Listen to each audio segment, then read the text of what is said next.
लालू यादव कह रहे हैं कि फालतू है महाकुंभ। क्या महाकुंभ जैसी चीज फालतू हो सकती है जिसमें करोड़ों श्रद्धालु जा रहे हैं? नेताओं के बयान पर हमें टिप्पणी तो नहीं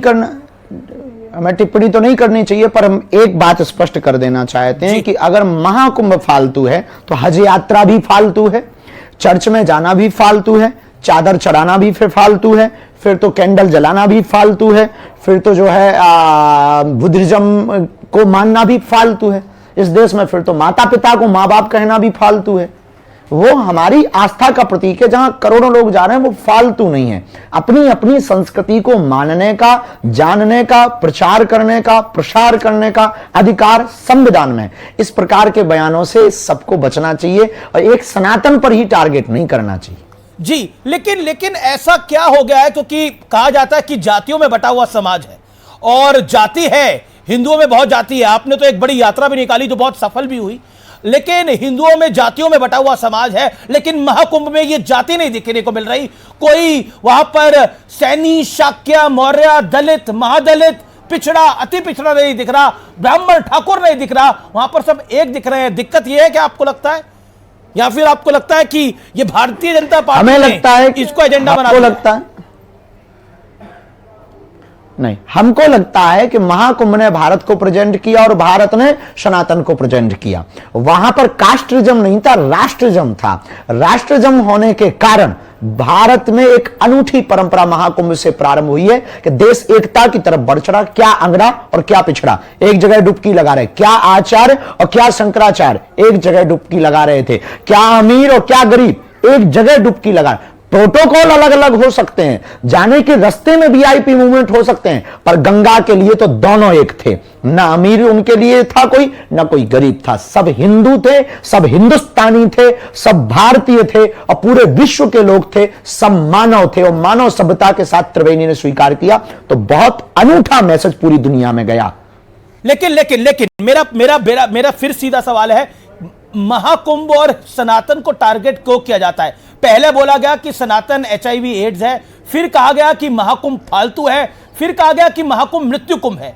सनातन ही टारगेट क्यों? आपको क्या लगता है?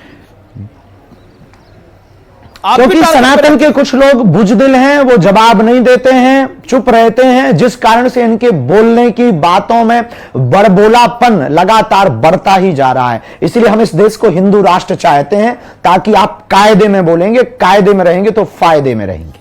कायदे में रहेंगे, फायदे में रहेंगे। लेकिन कांग्रेस के एक नेता है जो कि लगातार बयान दे रहे हैं। हालांकि कुछ हिंदू संगठनों ने बोला कि उनका मुंह काला हो जाना चाहिए, ये मैं नहीं कह रहा, कुछ हिंदू संगठनों ने बोला, वो आपको चैलेंज दे रहे हैं। मैं नेता का नाम नहीं लूंगा, लेकिन वो आपको चैलेंज दे रहे हैं। कांग्रेस के एक नेता हैं। क्यों आपको लगता है कि आपको क्यों टारगेट किया जा रहा है? कोई नहीं, हम तो सबके हैं, हम किसी पार्टी के थोड़ी हैं। अब हमें टारगेट पता नहीं क्यों किया जा रहा है। इस देश में कई बार ना हमें लगने लगता है कि अब हमको वाटर प्रूफ की जगह गाली प्रूफ हो जाना चाहिए। वाटर प्रूफ की जगह गाली प्रूफ हो जाना चाहिए। लेकिन ये अपशब्द अच्छा, लेकिन ये अपशब्द क्यों? वो आपके साथ शास्त्रार्थ की प्रतियोगिता करना चाहते हैं और हिंदू संगठन कह रहे हैं कि एक पीठाधीश्वर के लिए तो ये बोलना गलत ही रहेगा तुम्हारे लिए। बोलिए, क्या कह रहे हैं बाबा? हमने ये कहा कि अगर किसी को शास्त्र करना है, वो जो आपने शास्त्रार्थ करना है, हम तो शास्त्र जानते, जितना जानते उतना ही बोल देंगे। आप आ जाएं, उनको जरूर कह दें, हमारा तो दर खुला है और हम किसी राजनेताओं को जवाब नहीं देना चाहते हैं। जी, लेकिन चलिए मैं फिर धर्म की बात कर लेता हूं। ममता कुलकर्णी को लेकर एक विवाद हुआ, कीर्तन अखाड़े को लेकर आपने भी बोला कि यह सही नहीं है। अब दोबारा उनको महामंडलेश्वर की नियुक्ति उनकी हो गई है।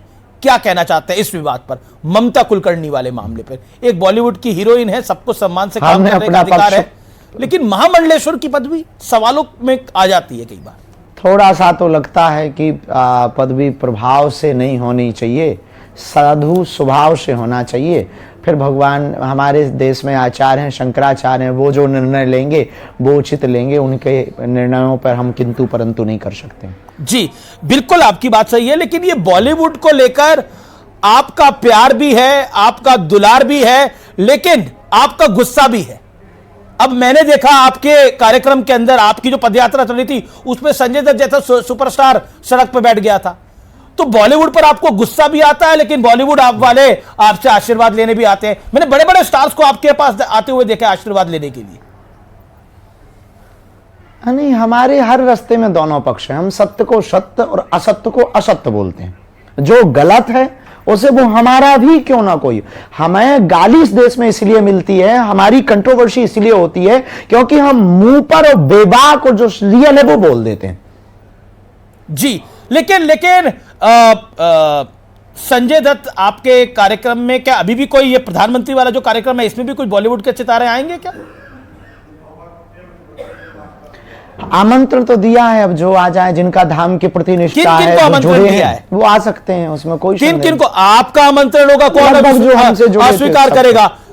सबकी पर्ची को तो आपको खोलनी है। नहीं नहीं नहीं नहीं, बालाजी के प्रति सबकी निष्ठा है। तो अभी शायद उनकी व्यस्तता बहुत है संजू बाबा की, वो चूंकि हमारे धाम के परिवार के अंग ही हैं, तो बाद में वो आएंगे। और सब आ रहे हैं, वीरेंद्र सहवाग भी आ रहे हैं, और रोबिन उथप्पा आ रहे हैं, आरपी सिंह आ रहे हैं, द ग्रेट खली आ रहे हैं।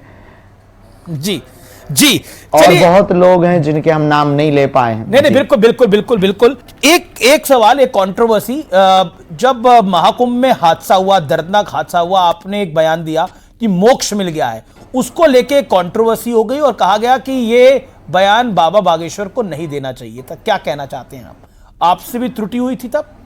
सफाई देने के पहले खेद व्यक्त करते हैं। दूसरी बात, हमारा मंतव्य बिल्कुल भी ऐसा नहीं था। अब उस वक्त सिचुएशन ऐसी थी कि घटना हो चुकी थी, सामने ही पूरा भयावह स्थिति थी, मंजर विचित्र था, छोटे छोटे बच्चे रो रहे थे, हमारे अंदर भी फीलिंग है। हम, और वो पूरा कार्यक्रम श्रद्धांजलि समारोह था। अब ये तो हम कह नहीं सकते कि ठीक मर गए, क्या कहते, तो कुछ ना कुछ डांडस तो बनाना पड़ेगा ना परिवार को। पर हमारी बात को दूसरे भाव में ले लिया, भाव का अर्थ अनर्थ कर दिया है लोगों ने, भाव का अनर्थ कर दिया। मेरा अगला सवाल है, प्रेमानंद जी महाराज के आप बहुत समर्थक हैं और इस देश में उन्हें बहुत लोग फॉलो करते हैं, और अब उनकी यात्रा दोबारा शुरू हो गई है। हम सभी संतों के समर्थक हैं। जी बिल्कुल, और उनकी यात्रा दोबारा शुरू हो गई है जिसपे काफी विरोध हुआ था। क्या कहना चाहते हैं आप? बहुत अच्छा हुआ है।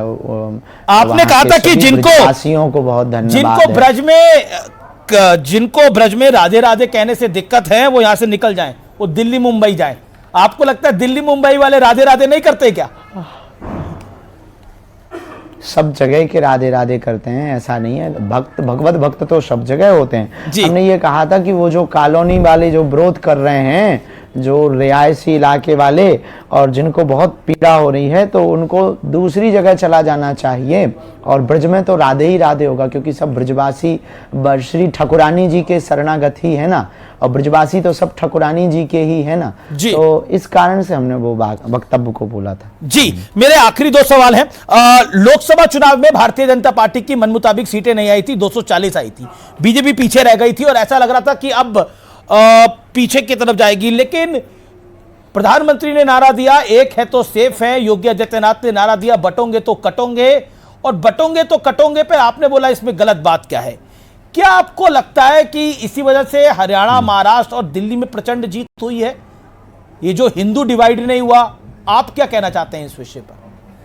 आप भी कहते हैं हिंदू डिवाइड नहीं होना चाहिए, पर हम राजनीति के लिए नहीं कह सकते। क्या सबको अपना अपना अधिकार है वोट देने का, वो अपने हिसाब से वोट दें। तो भारत तो आज़ाद है, स्वतंत्र है, तो वो वोट डालने वाले भी स्वतंत्र हैं। पर जो देश के लिए काम करे, राष्ट्र के लिए काम करे, सनातन के लिए काम करे, उसी को जो है गरिमामय पद पर बैठना चाहिए। क्या जातिगत जनगणना होनी चाहिए? और आप बटोंगे तो कटोंगे के समर्थन में हैं? दो सवाल। जातिगत जनगणना के पक्ष में हम बिल्कुल भी नहीं है। अगर गणना ही करनी है तो अमीर और गरीबों की कर दो। आप कितने अमीर हैं और कितने गरीब हैं? पर राहुल गांधी तो और अखिलेश यादव, केजरीवाल सब कह रहे हैं होनी चाहिए जातिगत जनगणना। अब उनका अपना निजी मत है, सबको अपना मत बोलने का अधिकार है। जातिगत जनगणना से देश गृह युद्ध की तरफ चला जाएगा, और जातिगत जनगणना करके करोगे भी क्या? जनगणना इसलिए की जाती कि और कितने स्टेशन, पुलिस स्टेशन, हॉस्पिटल खोले जाएं, भर्ती निकाली जाए, पर अगर जातिगत जनगणना करेंगे तो देश गृह युद्ध की तरफ जाएगा। एक चीज जो